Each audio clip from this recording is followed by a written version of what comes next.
Hello, everyone. My name is Ellison, and I'm running for the United States Senate to represent yours in the United States Congress. Tonight, we are having our Fridays for Florida. On Saturday, we wanted to make sure that we recap from yesterday.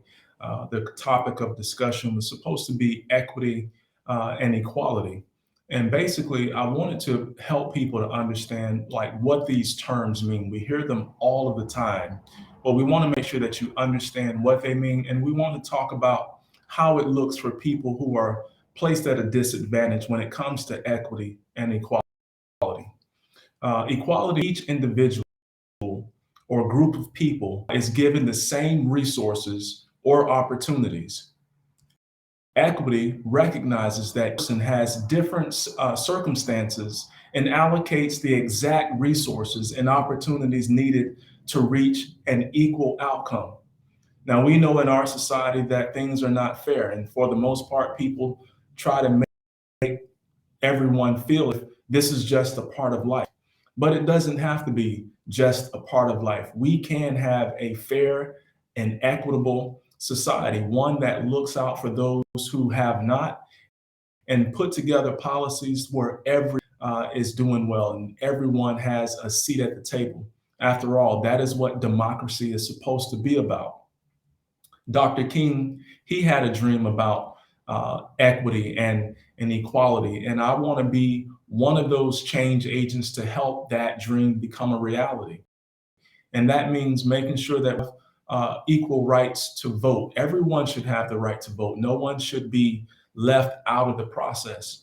The minute you take away anyone's right to vote, or the minute you make it difficult through whatever voter suppression policy-wise that you can come up with, then you are infringing upon one's ability and right, really, have a voice to make sure that their life is the way that they want it based on who they choose to represent their interests.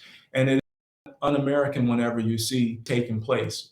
I want to also bring up the idea of what it means to not have equality in financial institutions, what not have financial opportunities to move your family forward for women, what it means for members of the LGBTQ community. We have to have equality in this society. We have to have equity.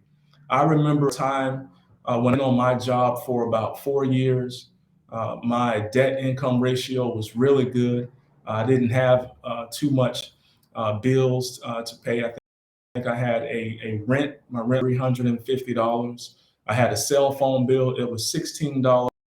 I had a water bill. The water bill was about $50. And I had been on my job for 4 years, and I was trying to get a home loan. And I literally got turned down by every banking institution in the county. And so finally, someone just told me after my frustration, I just said, look, why can't I get this loan? And the loan was only for $69,000. So it's a small home loan. And told me, I just don't think that you're going to make the payments. And so there are many people who look like me, many people who were in my social economic background who are faced with this type of injustice. And so, if you continue to people in that type of situation, then the gap between those who have and those who have not, they will continue to be wide. And we want to close that gap. That means we have policies that help towards that. I want to ask the question, how many of you have been a victim of predatory because of the FICO score system? See, the way that it is now, if you have a low FICO score, then that means you're probably going to end up having to pay more if you're not rejected. And it's a shame that people who have less, who have a lower score, has to pay more. That I feel, and many Americans feel, it is predatory and it's discriminatory. Because if you have less, you shouldn't have to pay more. That places a significant disadvantage, and the gap to achieve it becomes so wide. There are many millions of Americans who really are not able to get ahead. We know that home ownership is one of the foundations of what it means to live the American dream. Home ownership is a founding component to financial freedom, and without having a huge portion of your financial base through home ownership in place, it again puts you at a significant disadvantage. We're talking about equity. We're talking about equality. Get to equity if equality is not recognized by everyone in society. That means the people in educational institutions. I remember one time I was sitting in a race course at Florida Southern, and one of the speakers for that day was talking about uh, educational institutional, and he asked me, he said, "Have you ever heard of this concept?" I said, "I've heard of the concept. I'd really like to hear what you have to say about it." He said, "When it comes to education, most schools pretty much have the same, they have the access to the same information, and they're teaching much the same history, the same knowledge." And he said, "Why do you think some universities' tuition is extremely high? Institutions' tuition as it is really inexpensive?" I said, "I'm not sure." He said, "It's because the institutions who have really high tuition fees are set that way to keep certain social, economic, and racial groups out of their universities, and out of their." And so I began to think about that, and I started to think about, how does this impact people? How does this impact poor people? And what are all of the other ways that people are being impacted through institutions? Another example is my office running for the United States.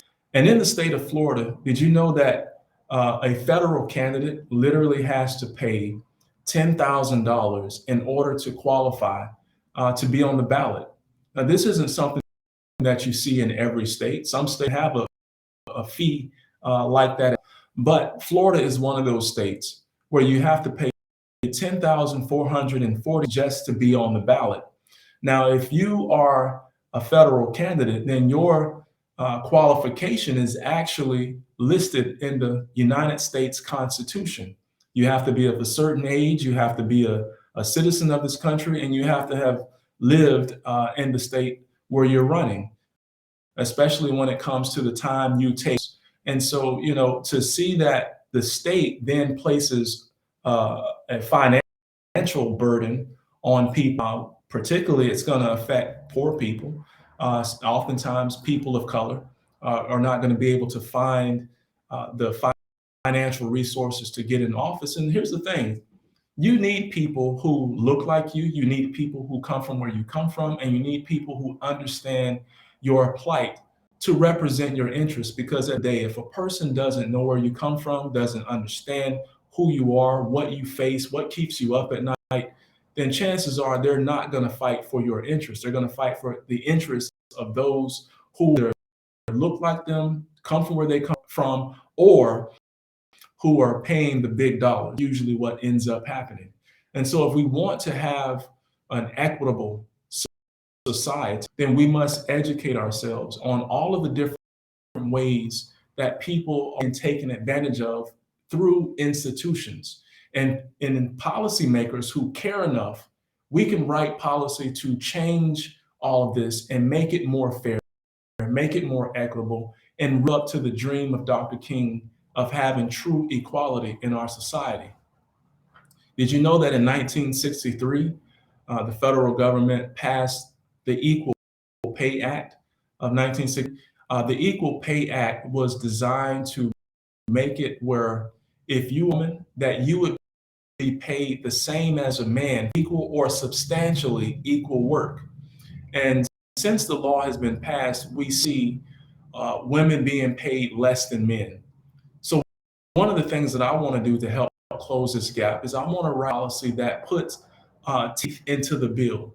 I want to see that there's an independent agency that does nothing but investigate every year in the United States to go back and see all of the violations of, and I want to see women be paid equal to a man for the same work. But I also want to see that if women have been violated in any way, and we can take it all the way back to 1963, then I want to see women get back pay. That would help women and millions of families be able to get ahead like they should do under an equal and just system. And so these are some of the things that I've been thinking about. I wanted to bring this up so that we can have this conversation, because it's something that we don't really get into too much when it comes to policy. It's something that we don't really get into in town halls and public debates. And so I always want to make sure that people are talking about the issues that are really directly impacting the citizens of the state and the citizens of this country. Because at the end of the day, I got into this race to improve the quality of life for everyone. And the only way that's going to happen is if we have equitable policies that make direct impact. So let's have a more perfect union by having equality. Another issue that I wanted to touch on was minimum wage. Minimum wage was voted on in the state of Florida for everyone to be able to have a minimum wage of $15.